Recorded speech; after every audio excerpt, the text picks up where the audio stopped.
Bonjour les amis, nous sommes aujourd'hui le 9 décembre et voici la suite de l'histoire du Petit Prince. Je crois qu'il profita pour son évasion d'une migration d'oiseaux sauvages. Au matin du départ, il mit sa planète bien en ordre. Il ramena soigneusement ses volcans en activité. Il possédait 2 volcans en activité et c'était bien commode pour faire chauffer le petit déjeuner le matin. Il possédait aussi un volcan éteint, mais comme il disait « on ne sait jamais », il ramena donc également le volcan éteint.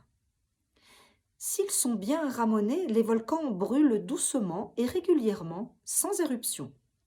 Les éruptions volcaniques sont comme des feux de cheminée. Évidemment, sur notre Terre, nous sommes beaucoup trop petits pour ramener nos volcans. C'est pourquoi ils nous causent des tas d'ennuis. Le petit prince arracha aussi, avec un peu de mélancolie, les dernières pousses de baobab. Il croyait ne jamais devoir revenir. Mais tous ces travaux familiers lui parurent, ce matin-là, extrêmement doux. Et quand il arrosa une dernière fois la fleur et se prépara à la mettre à l'abri sous son globe, il se découvrit l'envie de pleurer. « Adieu », dit-il à la fleur. Mais elle ne lui répondit pas. « Adieu », répéta-t-il. La fleur toussa, mais ce n'était pas à cause de son rhume. « J'ai été sotte, lui dit-elle enfin. Je te demande pardon. Tâche d'être heureux. » Il fut surpris par l'absence de reproche. Il restait là, tout déconcerté, le globe en l'air. Il ne comprenait pas cette douceur calme. « Mais oui, je t'aime, » lui dit la fleur. « Tu n'en as rien su par ma faute. Cela n'a aucune importance.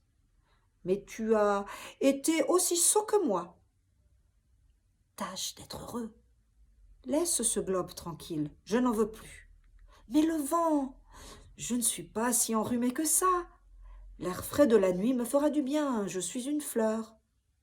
Mais les bêtes, il faut bien que je supporte 2 ou 3 chenilles si je veux connaître les papillons. Il paraît que c'est tellement beau. Sinon, qui me rendra visite? Tu seras loin, toi.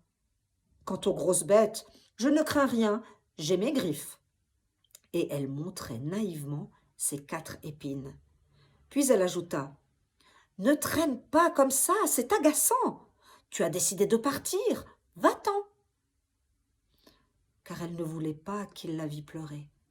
C'était une fleur tellement orgueilleuse. La suite demain.